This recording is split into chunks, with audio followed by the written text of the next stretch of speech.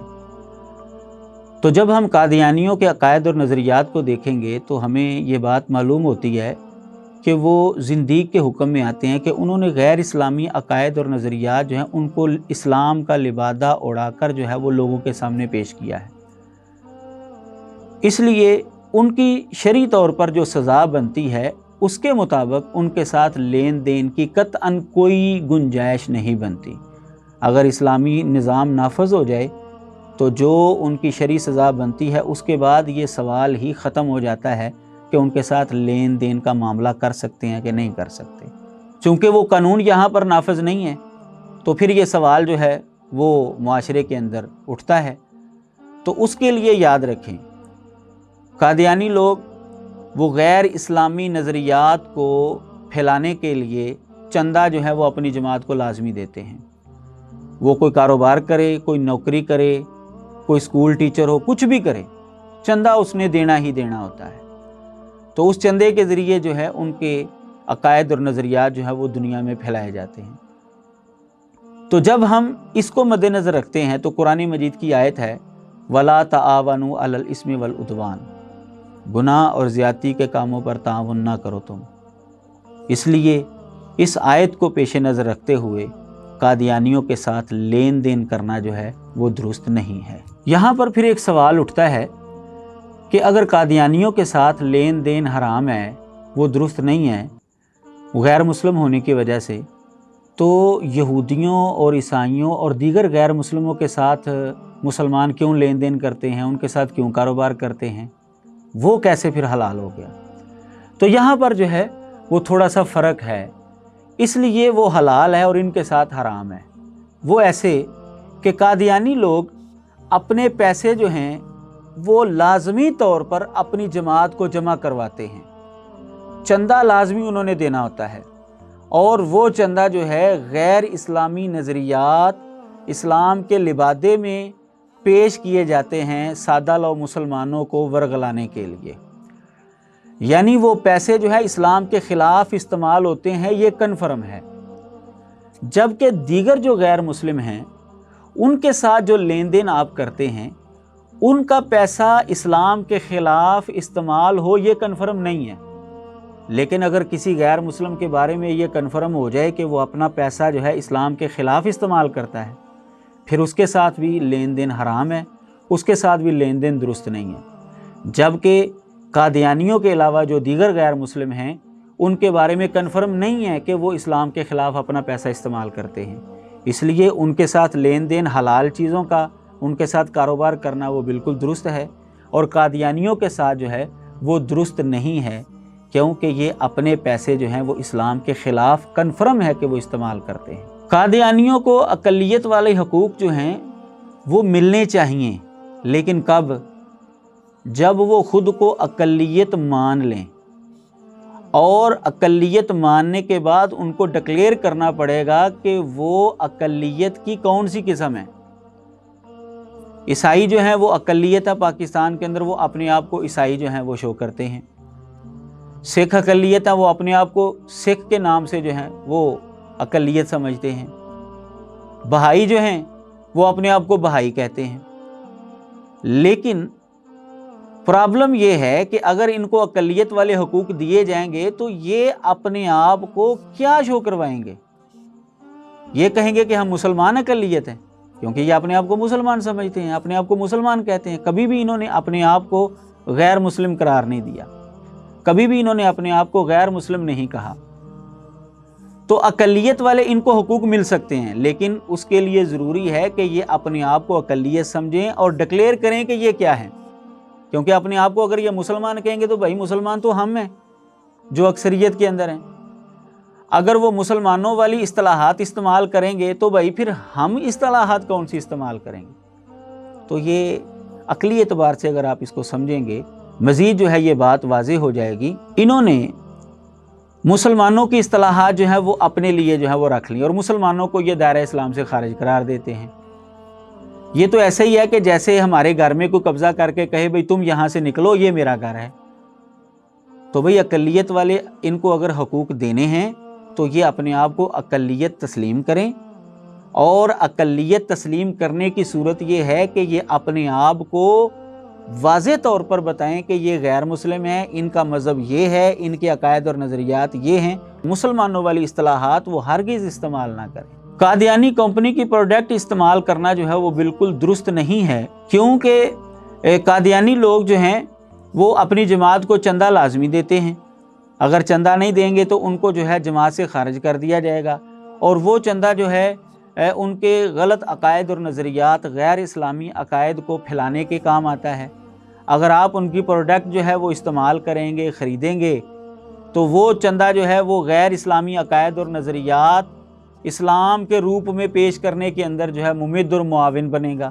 اور قرآن مجید کی آیت ہے وَلَا تَعَاوَنُوا عَلَى الْإِثْمِ وَالْعُدْوَانِ، کہ گناہ اور زیادتی کے کاموں پر تعاون ہم نے نہیں کرنا۔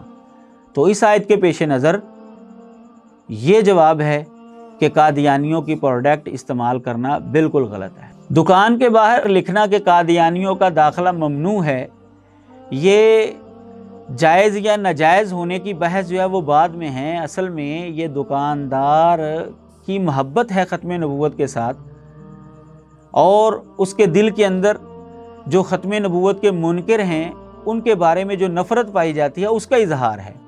وجہ بالکل واضح ہے کہ وہ خود کو مسلمان کہتے ہیں، مسلمانوں کو وہ کافر کہتے ہیں، اور مسلمانوں والی اصطلاحات جو ہیں وہ خود استعمال کرتے ہیں۔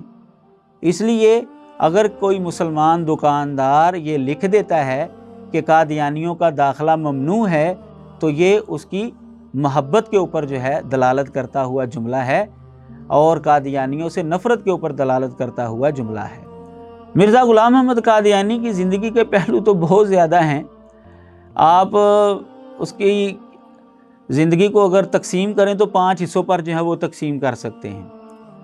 تاریخ پیدائش سے لے کر یعنی 1839 اور 40 سے لے کر، اس نے خود کہا میری پیدائش 1839 یا 1840 کو ہوئی ہے، 1840 سے لے کر 1876 تک آپ جو ہے اس کی زندگی کا پہلا حصہ جو ہے وہ لے سکتے ہیں۔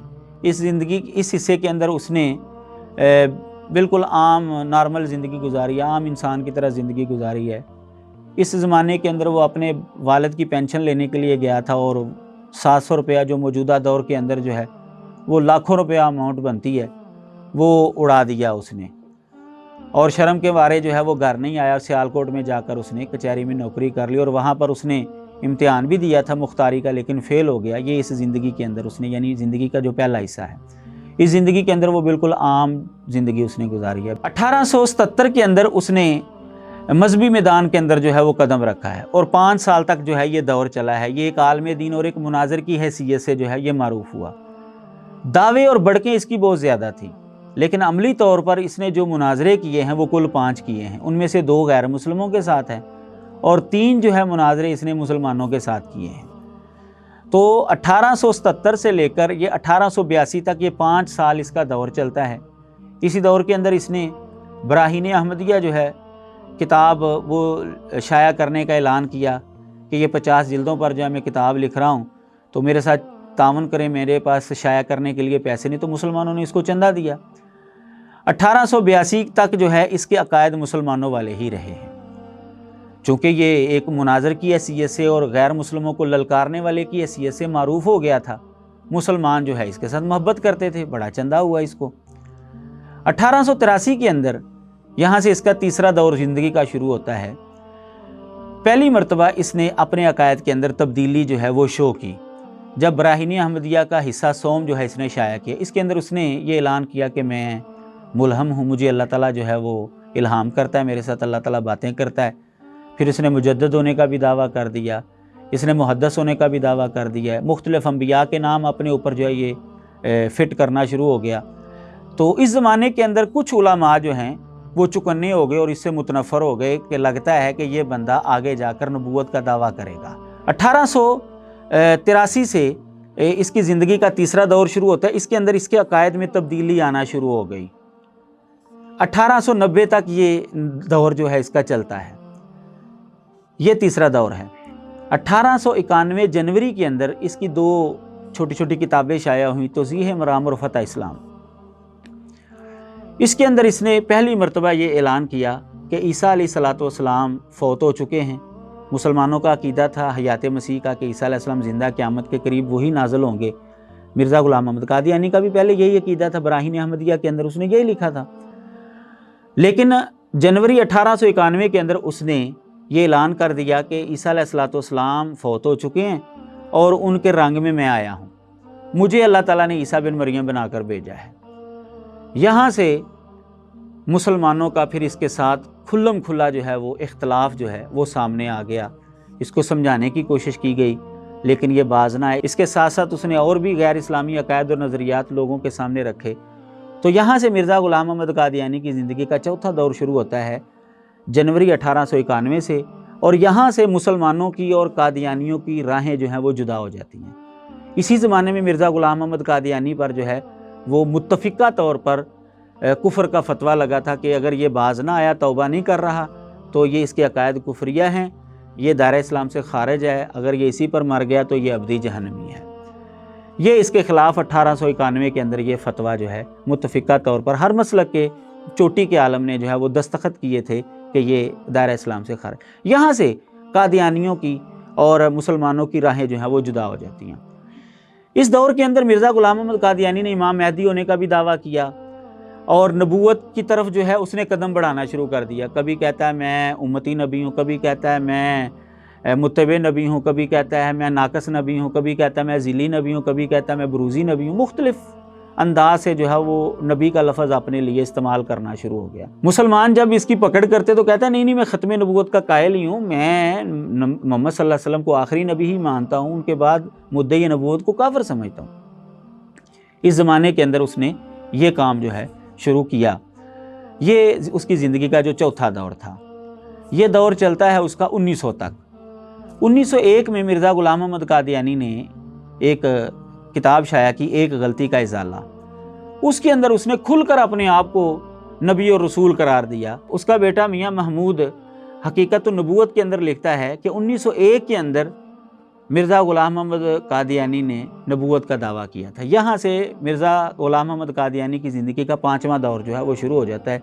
اس دور کے اندر اس نے ختم نبوت کی بالکل الٹی تفسیر کر دی جو پہلے کیا کرتا تھا اور مسلمان جو کیا کرتے تھے۔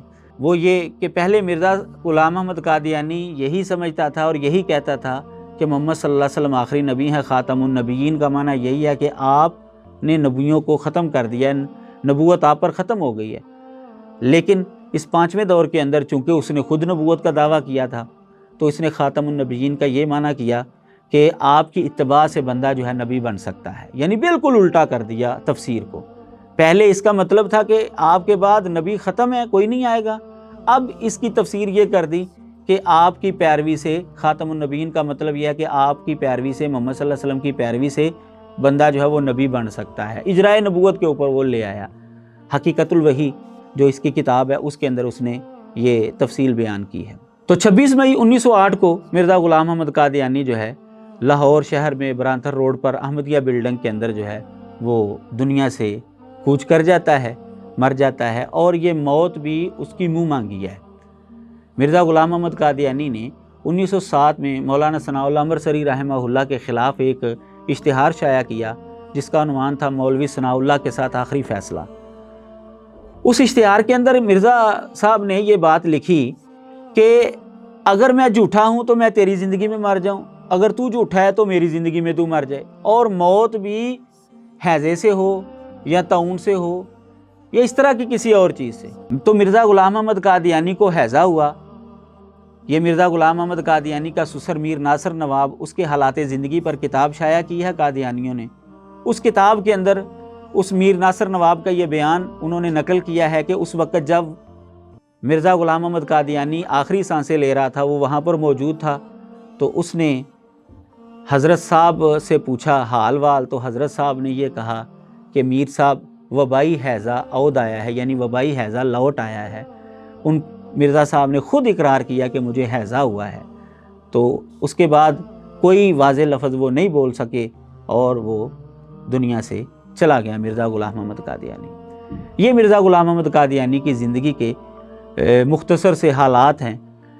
یہاں پر ایک سوال کی میں وضاحت کر دوں، وہ آپ کے لیے دلچسپی سے جو ہے وہ خالی نہیں ہوگا۔ وہ یہ کہ جب 1891 میں مرزا غلام محمد قادیانی نے عیسیٰ بن مریم بننے کا دعویٰ کیا تو سوال یہ اٹھا کہ حدیث کے اندر تو آ رہا ہے کہ آنے والا جو ہے وہ عیسیٰ ہوگا اور اس کی والدہ کا نام مریم ہوگا، اور تمہارا نام تو غلام محمد ہے اور تمہاری ماں کا نام چراغ بی بی ہے، تم عیسیٰ بن مریم کیسے ہو؟ تو مرزا صاحب کو اس کا جواب نہیں آیا۔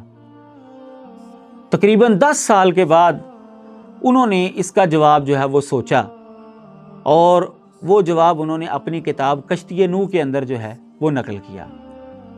وہ جواب یہ کہ اللہ تعالیٰ نے مجھے مریم کہہ کر پکارا ہے، لہٰذا 2 سال تک میں صفت مرمیت میں یعنی خاتون بنا رہا 2 سال تک، اور پھر اس کے بعد اللہ تعالیٰ نے مجھے جو ہے وہ حمل ٹھہرا دیا، استعارے کے رنگ میں مجھے حاملہ قرار دے دیا، اور وہ حمل جو ہے وہ تقریباً 10 مہینے تک جو ہے وہ مجھے رہا۔ اس حمل کے بعد ایک بچہ پیدا ہوا جو میں ہی تھا، تو میرا نام عیسیٰ بھی ہے، تو لہٰذا میں عیسیٰ بن مریم ہو گیا۔ تو آپ اندازہ کر سکتے ہیں کہ مرزا غلام محمد قادیانی کی ذہنیت کیسی تھی کہ وہ 2 سال تک خاتون بنا رہا ہے، اس کے بعد حمل ہوا ہے، اور 10 مہینے کے بعد جب اس حمل سے بچہ پیدا ہوا تو وہ خود ہی تھا۔ تو اس طریقے سے یہ عیسیٰ بن مریم بنا ہے۔ عقیدہ ختم نبوت یہ ایمان کا حصہ ہے، کیوں کہ رسول اللہ صلی اللہ علیہ وسلم کو قرآن مجید کے اندر خاتم النبیین قرار دیا گیا سورۃ الاحزاب کے اندر، اور نبی علیہ الصلوۃ والسلام نے خود اس کی تفسیر بیان کی ہے، انا خاتم النبیین لا نبی بعدی، کہ میں خاتم النبیین ہوں، میرے بعد کوئی نیا نبی جو ہے وہ نہیں ہے۔ تو نبی علیہ الصلوۃ والسلام نے قرآن مجید کی آیت کی تفسیر کی، اور قرآن مجید کے اوپر ایمان لانا تو عقیدے کا حصہ ہے۔ تو نبی علیہ الصلوۃ والسلام کو آخری نبی ماننا، عقیدہ ختم نبوت کے اوپر ایمان لانا، یہ بالکل جو ہے جزو ایمان ہے۔ اور اگر ہم اس کو نہیں مانتے، اگر اس کو ایمان کا حصہ تسلیم نہیں کرتے، تو پھر اس کا مطلب یہ ہے کہ محمد صلی اللہ علیہ وسلم افضل نبی نہیں ہے۔ کیوں؟ کہ اگر نبی علیہ الصلوۃ والسلام کے بعد کوئی بھی نبی آ سکتا ہے، تو جب وہ نبی آئے گا تو پھر لوگ اس نبی کی پیروی کریں گے، محمد صلی اللہ علیہ وسلم کی پیروی نہیں کریں گے، کلمہ اس نبی کا پڑھیں گے، محمد صلی اللہ علیہ وسلم کا نہیں پڑھیں گے۔ جیسا کہ عیسیٰ علیہ الصلوۃ والسلام کے بعد محمد صلی اللہ علیہ وسلم تشریف لائے، تو اب نبی علیہ الصلوۃ والسلام کی پیروی ہوتی ہے، آپ کے ذریعے نجات ملتی ہے۔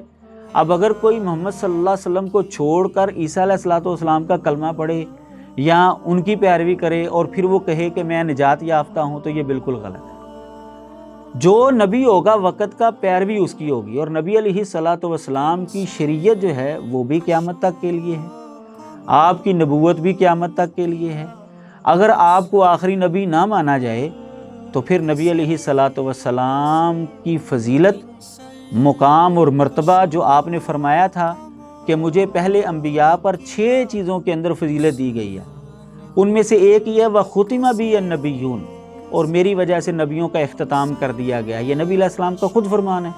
تو اگر آپ کے بعد نبوت کو جاری مانا جائے، ختم نبوت کو تسلیم نہ کیا جائے، اس کو ایمان کا حصہ نہ بنایا جائے، تو نبی علیہ الصلوۃ والسلام کی یہ خصوصیت یہ ختم ہو کر رہ جائے گی، نبی علیہ الصلوۃ والسلام کی فضیلت ختم ہو کر رہ جائے گی۔ نبی علیہ الصلوۃ والسلام نے خود اس کو فضیلت قرار دیا ہے، صحیح مسلم کی یہ حدیث میں نے آپ کے سامنے رکھی ہے۔ تو عقیدہ ختم نبوت یہ بالکل ایمان کا حصہ ہے۔